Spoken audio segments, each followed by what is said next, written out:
할렐루야. 주님 앞에 예배로 오신 여러분들 진정으로 축복합니다. 요즘은 목사님들이 그런 이야기를 해요. 교회에 나와 주신 돈 해도 대단히 고맙다, 그런 얘기를 해요. 그만큼 이 시대가 신앙하기도 어렵고 많이 힘든 가운데 있습니다. 그러나 이럴 때 진짜 신앙인들은 표가 나는 것이죠. 그래서 정말 이럴 때 빛을 발하는 우리 소망교회 성도들이 되시기를 축원합니다. 캄캄할수록 지극히 작은 별 하나가 반짝이지 않습니까? 태양이 있고 달이 있고 많은 별들이 있고, 그렇다면 우리 같은 작은 별은 존재감도 없을 것입니다. 그렇지만은 온 세상이 캄캄해졌을 때 빛을 잊지 않고 있는 별이 있다면 그 별은 아무리 작은 별이라도 반짝반짝 빛날 것입니다. 여러분의 삶이 그렇게 되기를 축원하고, 우리 성서소망교회 성도들, 우리 교회가 그런 교회가 되기를 축원합니다. 이런 캄캄한 어두움의 세계에 빛을 비추는 우리의 신앙이 될 수 있기를 바랍니다. 오늘은 사순절 두 번째 주일입니다. 그러므로 이 사순절은 우리가 형식적으로 보낼 것이 아니라 정말 이런 캄캄한 세상에 하나님의 빛을 비추는 그런 하나님의 계획과 하나님의 비전을 바라보는 그런 성도들이 된다면 우리는 이 캄캄한 혼돈하고 공허한 세상을 비추는 빛이 될 수 있을 것입니다. 또 우리가 빛이 끄적끄덕한 주님이 다시도 우리 빛을 밝혀주시면 우리는 이 캄캄한 세상에 빛을 밝힐 수 있는 그런 빛이 될 것입니다. 이 세상은 혼돈하고 공허하다고 했습니다. 그렇습니다. 세상의 모든 일이 혼돈하고 공허합니다. 혼돈하다는 것은 형태가 없다는 것입니다. 그렇기 때문에 형식도 없고 무분별하다는 거죠. 섞여 있다는 겁니다. 우리의 모든 삶을 보면 그런 것 같습니다. 세상은 결국 질서정연하게 가는 것 같지만, 그러나 결국은 혼돈이 생기고 혼선이 생기고 혼란이 생기고, 그래서 공허해지는 것이 세상인 것 같습니다. 이럴 때 이런 혼돈하고 공허한 세상을 향하여 하나님은 빛이 있으라고 말씀하셨어요. 이게 희망입니다. 오늘 우리나라가 복잡습니까? 혼돈합니까? 공허합니까? 좌파가 집권했다가 우파가 집권했다가 진보가 집권했다가 보수가 집권했다가 혼돈합니까? 뚜렷한 형체가 없는 거예요. 포스트 모더니즘에는 더 그렇습니다. 그래도 모던한 사회에서는 스탠다드가 나갔죠. 옷도 정장을 이렇게 입어라, 가방도 이런 거 들어라, 이렇게 살아라, 질서정연했죠. 그러나 그 포스트 모던 시대는, 다원주의 시대는 그런 변칙의 시대입니다. 질서가 없는 시대입니다. 자기 좋은 대로 향하는 거예요. 그렇기 때문에 전 세계가 수없이 그룹으로 자기 좋아하는 취향대로 갈라져 있는 겁니다. 이런 시대를 혼돈하다, 그렇게 말합니다. 그래서 내가 내 그룹 속에 들어가서 그 그룹 속에 그것을 따라가면은 그 안에서는 질서가 정연한데, 내 그룹을 벗어나서 조금만 한 발짝 나와서 다른 그룹에 들어가면 혼돈스럽습니다. 따라갈 수가 없습니다. 무슨 말인지 모릅니다. 자기들끼리만 언어가 통하는 거예요. 그러니 그런 혼돈한 세상에 하나님이 빛이 있으라고 말씀하셨다는 것은 희망인 것입니다. 하나님이 희망이라는 거예요. 인간끼리는 그것을 질서를 잡고 거기에 희망을 줄 수가 없다는 것입니다. 이런 혼돈한 세상에 하나님이 희망을 주신다는 것입니다. 할렐루야. 그렇기 때문에 우리는 하나님을 바라야 됩니다. 하나님은 왜 이런 혼돈한 세상에 빛을 주셨습니까? 하나님은 계획이 있었습니다. 하나님은 목적이 있었습니다. 하나님은 우리 인간을 만드신 목적이 있었습니다. 그 목적은 뭐냐면 하나님의 형상을 담도록 하는 것입니다. 그 하나님의 형상은 누구냐? 바로 예수 그리스도입니다. 예수는 하나님의 형상입니다. 우리를 사람을 만드실 때 그냥 이렇게 만들어가지고 너희끼리 살다가 그냥 죽어라 그렇게 만든 게 아니고, 우리 인간을 만드실 때는 하나님의 형상을 담도록 하기 위해서 만들었고, 그 하나님의 형상은 바로 우리가 예수님을 닮는다는 거예요. 예수의 형상을 입는다는 겁니다. 그래서 예수와 우리가 형상이 같으면 우리는 하나님의 자녀가 되는 거예요. 하나님께서는 이 땅을 예수님에게 주셨습니다. 그리고 우리 인간을 하나님의 형상처럼 만들어서 예수님과 같이 되어서 그 예수님과 함께 이 땅을 같이 주신 거예요. 우리를 예수님에게 주신 거예요. 그래서 예수님과 함께 우리가 참 그 놀라운 하나님의 세계에 살도록 하나님은 계획을 하셨습니다. 그렇기 때문에 우리 이 땅에서 80년, 90년, 100년 살다가 가지만 우리 속에 속사람이 있습니다.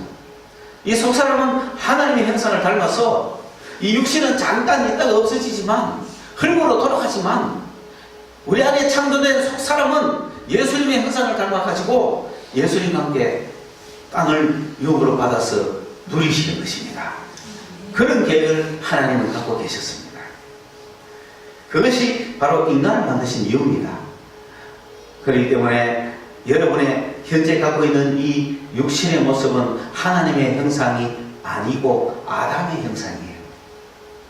아담의 모양이고 아담의 형상입니다. 하나님의 형상은 예수 그리스도십니다. 그 첫사람 아담을 하나님의 형상대로 만들었지만 그는 실패했습니다. 그래서 창세기 1장에서는 하나님의 형상대로 사람을 만들자 그랬지만은 창세기 5장에서 아담의 역사가 시작되는 걸 보면은 형상이란 말이 사라집니다. 모양대로만 만들었다는 거예요. 그러니 우리는 지금 현재 인간은 하나님의 형상이 그 속에 없지요. 그런데 예수님께서 오셔서 예수를 구주로 받아들이는 자, 그 속에는 예수님이 들어가시는 바람에 그 안에서 예수님의 형상이 이루어지거든요. 이렇게 창조된 것이 속사람이에요. 여러분 속에는 속사람이 있는 거예요. 속사람은 누구를 닮았어요? 예수를 닮은 거예요. 그 속사람이 자라고 있는 거예요. 그 사람은 쭈그러들지만은 속사람이 자라고 있는 거예요. 할렐루야. 여러분이 알도 모르던 속사람이 지금 자라고 있는 거예요. 여러분이 막 죽 잡고 왔던 엎질러 왔던 주님 앞에 예배하러 오는 순간마다 속사람이 기뻐하는 거예요. 속사람이 예수 그리스도를 닮게 만들어가는 것, 그게 우리가 모이는 목적이고 말씀을 듣는 목적이고 주님 앞에 나가는 이유인 거예요. 그래서 여러분이 속사람이 완성될 때, 우리가 죽을 때 그 사람은 죽지만 속사람은 예수님과 함께 영생을 누리는 거예요. 예수와 한 몸이 되어 있는 거예요. 이미 이것을 성경에서는 이야기하고 있습니다. 그런데 그런 타락해버린 아담, 그 아담의 후손이 정말 타락해 왔지만 그 하나님의 형상을 가지고 만들었던 그 아담의 후손은 노아 때 와서 다 죽어버렸습니다. 말세를 맞았습니다. 세상을 창조했던 하나님이 노아 때 말세를 맞은 거예요. 그래서 인류는 다 죽어버렸습니다. 다만 노아 식구 8명만 살았어요. 8명이 새로 시작해서 온 인류가 지금 이렇게 된 겁니다. 여러분 숫자에 연연하지 마세요. 주님을 바라보세요. 한 사람이 똑바로 서면 되는 거예요. 그래서 노아의 후손들입니다. 노아의 후손들이 쭉 내려오는 중에 언제 이들이 하나님의 형상을 입을 수 있겠습니까?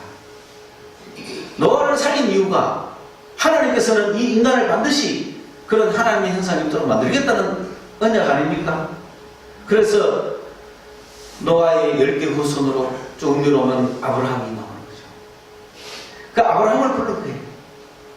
아브라함을 불러서 그 아브라함의 아들 이삭, 또 이삭의 아들 야곱, 야곱의 12아들을 통해서 이스라엘이라는 민족을 하나님의 백성으로 불러서 그들을 하나님의 형상을 입게 만들어서 예수 그리스도와 함께 땅을 유업으로 주겠다고 말씀하셨습니다.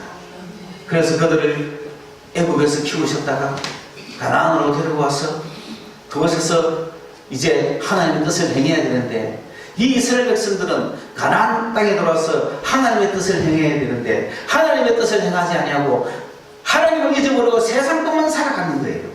이 이스라엘 백성들이 당연히 하나님을 기억하고 하나님만을 섬기고 하나님의 형상을 닮아가야 될 이스라엘 백성들이 가나안 땅에 들어가니까 바알도 있고 풍요의 신도 있고 너무 좋은 신화도 있고 세상에 풍성함이 너무 많아.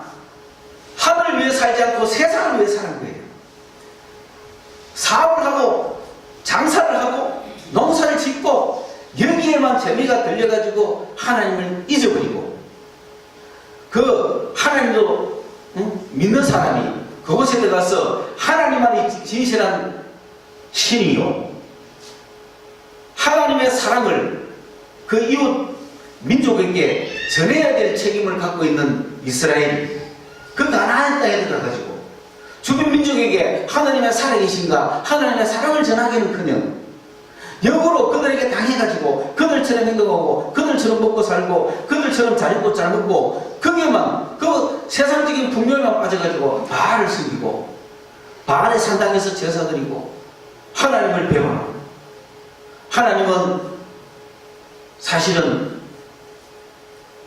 믿기가 어렵습니다. 왜냐하면 바알에게 빌어야 비를 주고 곡식이 잘 되고 풍성한데, 그래야 목축도 잘 되는데,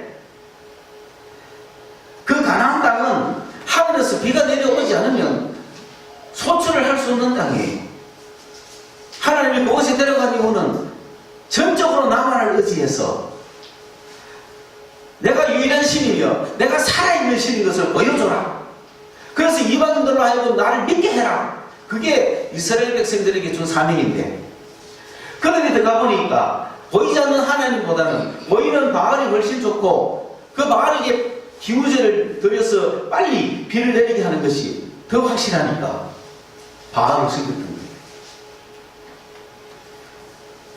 그러니 이스라엘 백성들은 하나님의 형상을 입고 하나님의 살아계심을 증거해야 되는데, 하나님의 사랑을 증거해야 되는데 오히려 역으로 세상에 빨려 들어가서 세상으로 들어가서 타락해버리고 살았어요.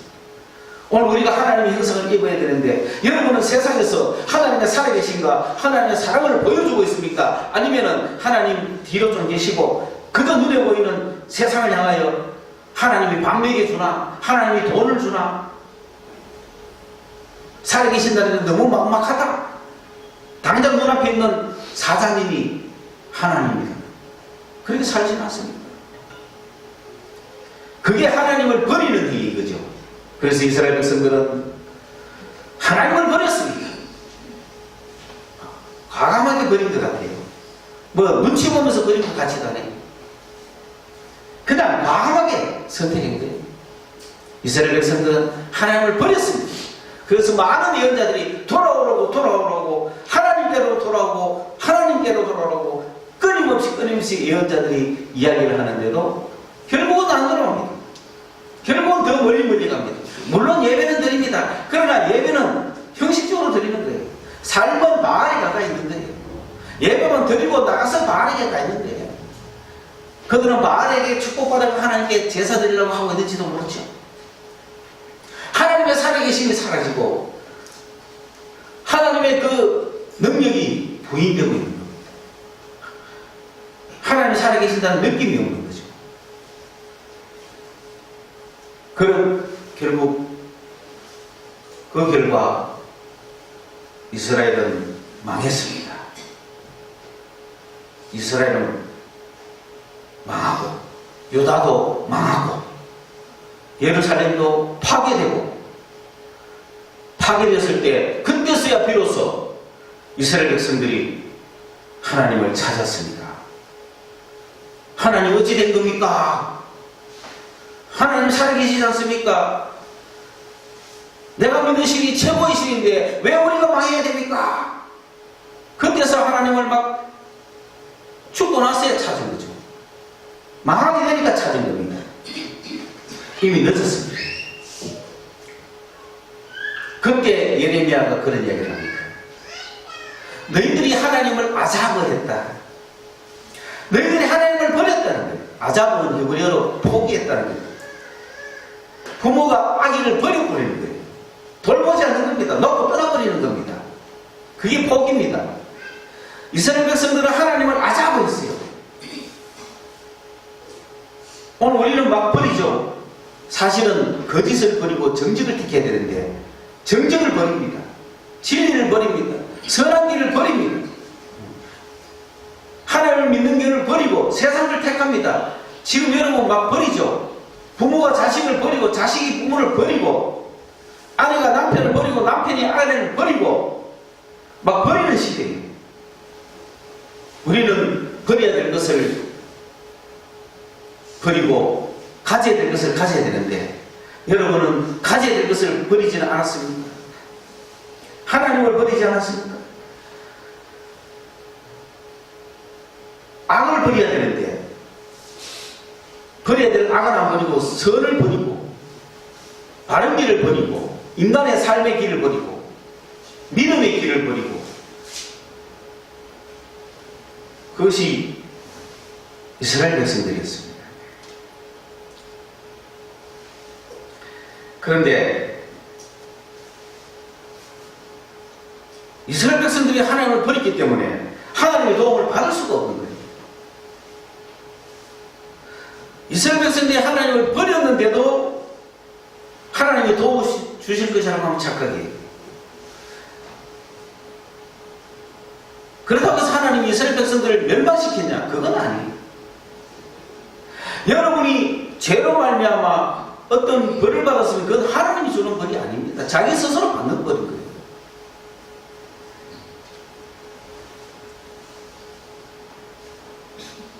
학생이 공부는 하지 않고 학생이니까 뭐 제가 우리 사람들 보고 공부하는 얘기 아닙니다. 우리 학생들 보고 공부하는 얘기 아닙니다. 학생이라는 직업이니까 공부하라는 거죠. 내가 예를 드는 거예요. 학생은 뭐 해야 되죠? 공부해야 되죠. 사업가는 장사해야 되죠.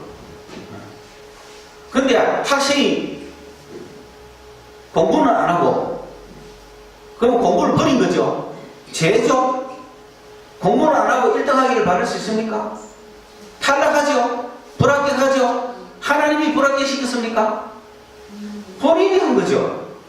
여러분이 죄를 짓는 것은 여러분 스스로가 받는 거예요. 하나님이 너 재판관처럼 벌 때리는 하나님이 아니에요.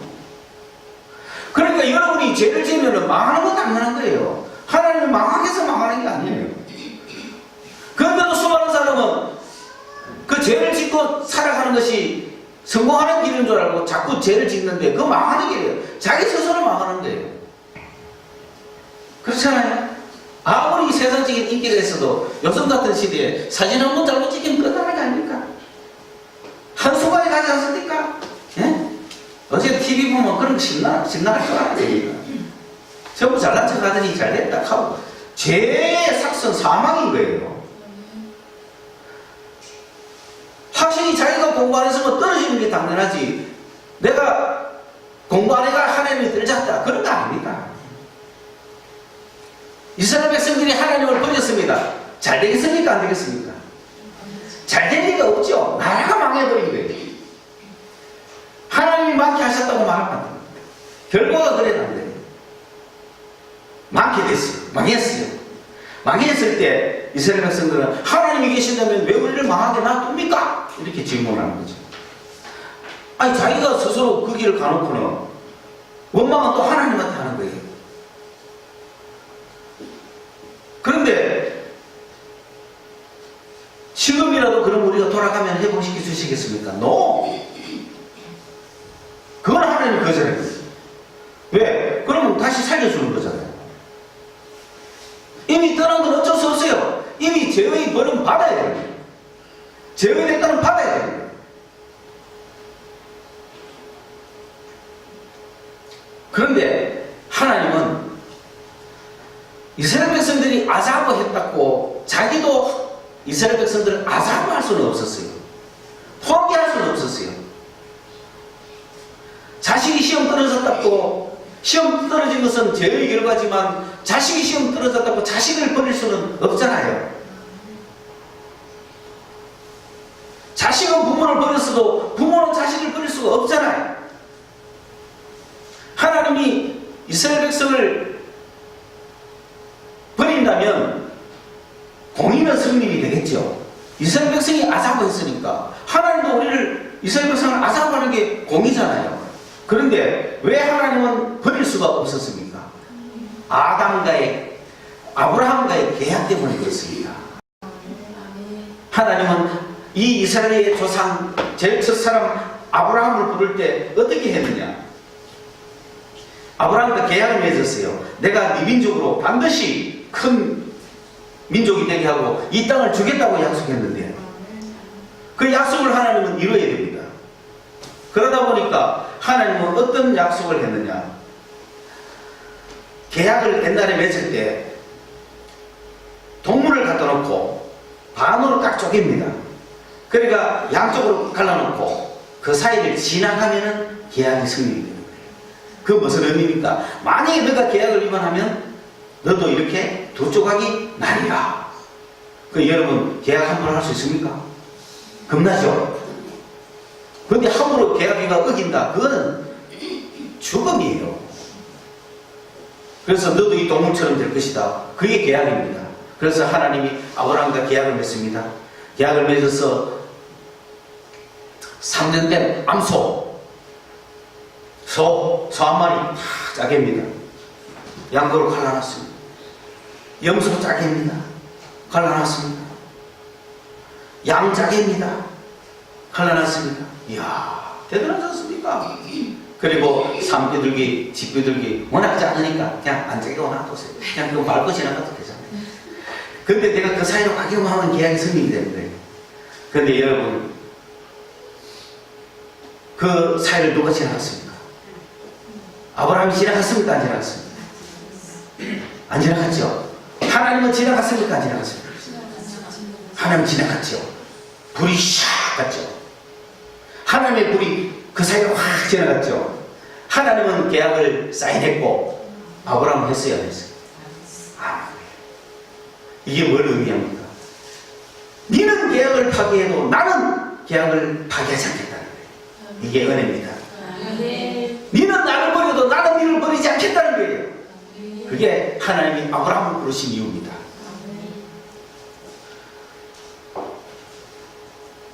일방적인 계약이고 일방적인 은혜입니다. 우리는 그런 존재들이에요. 그러니 이미 우리들은 내 스스로는 다 버린, 하나님도 버렸고 내 죄로 말미암아 나도 망했고 그런 존재지만 하나님의 약속이 살아있어서 하나님 자신의 약속이 살아있기 때문에 하나님은 우리를 버릴 수가 없는 거예요. 죽어버린 우리를 어떻게 하든지 하나님은 그 약속을 이뤄야 되잖아요. 그걸 못 이루면 능력이 하나님이 아니잖아요. 그래서 하나님이 그 약속대로 이 죽어버린 백성을 살려야 되겠는데 자기들이 아자부했다고 나도 아자부할 수 없지만은 그렇다고 해서 공의의 하나님이 아자부를 안 할 수는 없고 그래서 누구를 아자부했느냐? 자기의 아들을 아자부. 자기 아들을 포기한 겁니다. 이스라엘 백성들을 아자부한 것이 아니라 아자부하기는 해야 되는데 자기 아들을 아자부해버린 거죠. 그게 하나님의 사랑입니다. 예수님은 영문도 모르고 돌아가셨죠. 아무 잘못도 없이 하나님이 우리의 모든 우리가 받아야 될 그런 버림받음을 예수님에게 적용시켜버린 거예요. 우리를 버리지 않으신 거예요.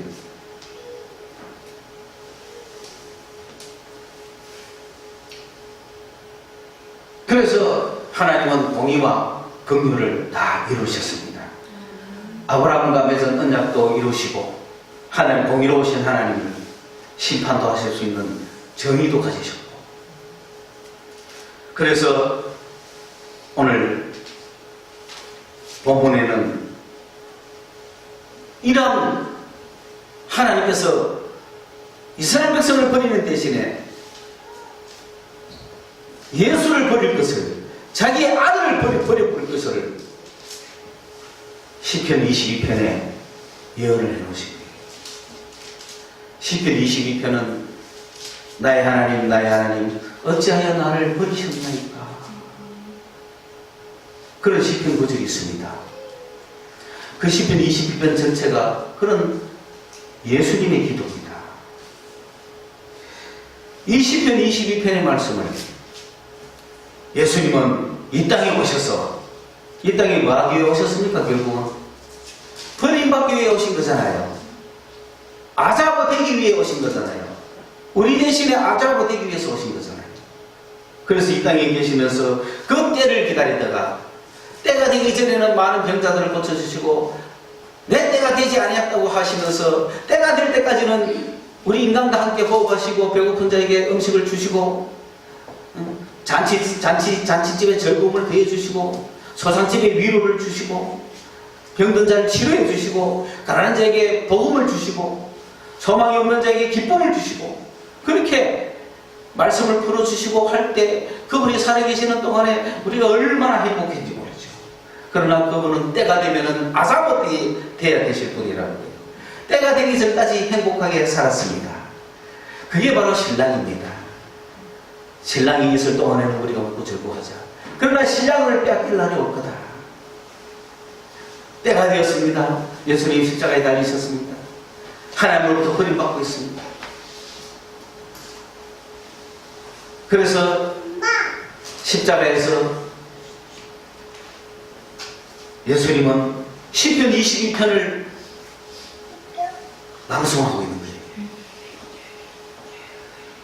예수님은 마태복음에 보면 태어나서 돌아가실 때까지 말씀 하나, 행동 하나 다 구약에 예언되고 쓰여 있는 대로 하시는 겁니다.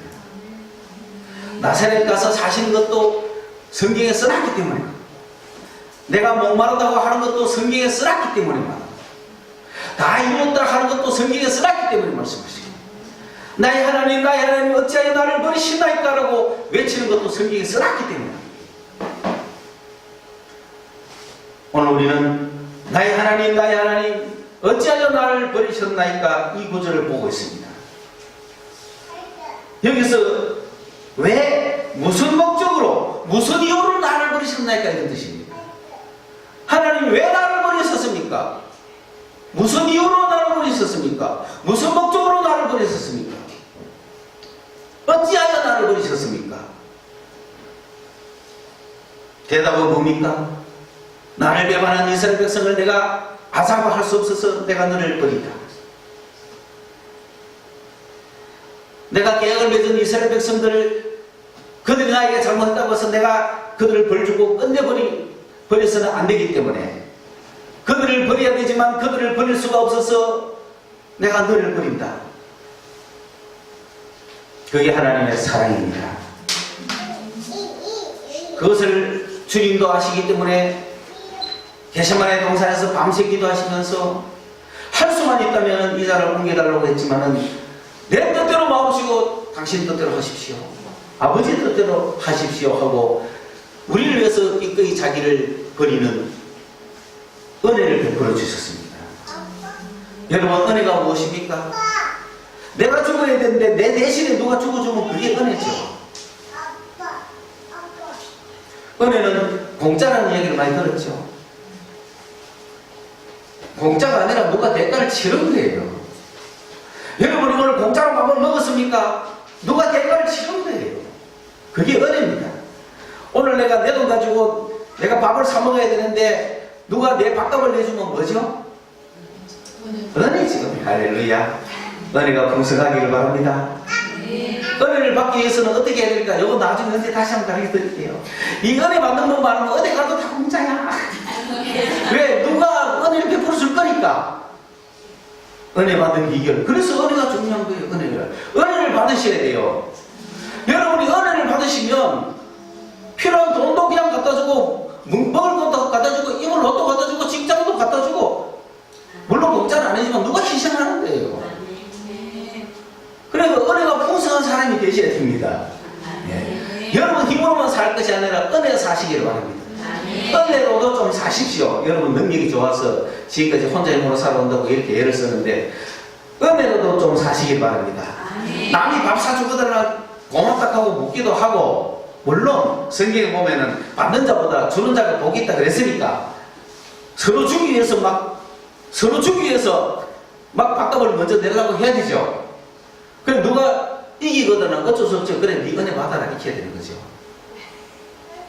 근데 내가 너에게 은혜 받을 기회를 줄 테니까 네가 밥 내라 이러면 안 되죠. 그거는 공짜를 받는 식이죠. 어쨌든 간절한 마음으로 주님의 말씀을 내가 실천하기 위해서 받는 자보다 주는 자가 복이 있다는 그 말씀을 가지고 내가 막 열심히 살다 보면 이 사람은 하나님부터 뭘 받게 돼요? 은혜를 받게 되는 거예요. 작은 거 주고 큰 거 받는다니까요. 그게 은혜의 비결입니다. 자, 예수님이 내가 죽어야 될 대신에 예수님이 죽으셨으니까 우리는 얼마나 큰 은혜를 받았습니까? 사실 여러분은 죽고 없어져야 될 인간들이에요. 그런데 여기 이렇게 멋지게 살아있습니다. 누구의 은혜입니까? 예수님의 은혜예요. 예수님이 대신 죽으셔서 그런 거예요. 그럼 우리는 어떻게 살아야 되겠어요? 누구를 위해서 살아야 되겠어요? 나를 위해 죽으신 예수를 위해서 살아야 되는 게 은혜에 보답하는 길 아닙니까? 그리고 그런 예수님이 어찌하여 나를 보내셨습니까? 라고 했을 때 하나님께서는 내가 공의를 실천해서는 안 되고 공의까지 이루어야 되니까 내가 너를 버림으로 공의를 실천하고 내가 그들을 붙잡음으로 공의를 실천했다.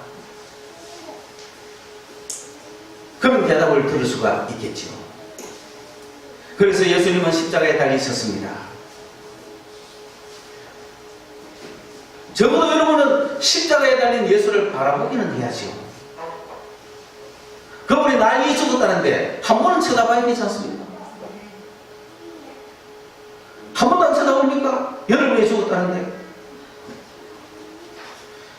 그저 세상을 쳐다보고 땅만 쳐다보고 그냥 살아갈 겁니까? 머지않아 병 걸려 죽을 사람들이 얼마 안 가서 다 죽을 겁니다. 그렇죠? 내가 모쪼록 여러분보다 제일 많이 살아가지고 장례식 다 치르고 내가 마지막으로 갔으면 좋겠어. 왜? 내가 여러분 속에 있는 속사람이 주님의 형상을 닮아서 주님의 품에 안기는 걸 내가 봐야 될 거 아니에요. 우리가 대중 군중 안 하는 이유가 뭡니까? 한 명 한 명, 여기는 한 명이 맞춤 예배를 하는 것이에요. 한 명 한 명인 여러분이 여러분 속에 속사람이 시작했는데 그 속사람이 죽을 때 그리스도의 형상으로 됐는지 내가 확인해 봐야 될 거 아니에요. 그래야 오늘도 한 영혼 천국 갑니다. 오늘도 한 영혼 주님 품에 갑니다. 오늘도 한 영혼 주의 안에서 기쁨을 누립니다.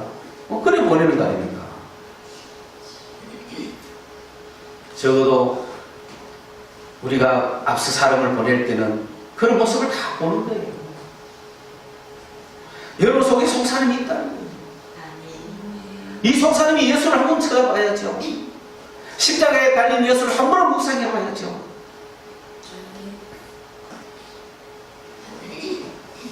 시간이 길기 때문에 자꾸 내가 다른 예화를 안 들고 이야기도 없이 하니까 좀 딱딱하긴 하지만은 한 번은 예수님을 쳐다보자.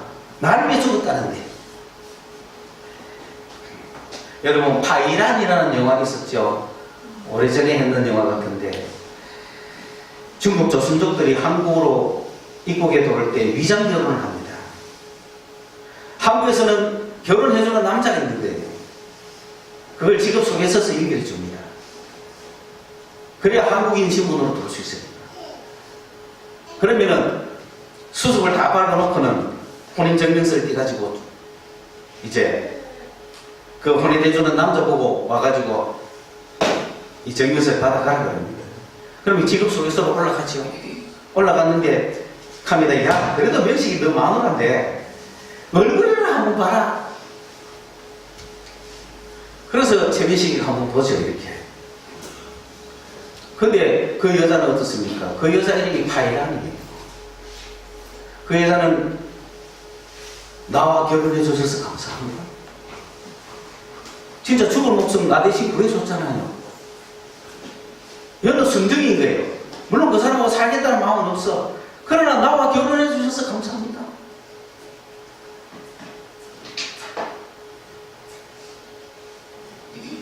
나를 위해 죽어주셔서 감사합니다.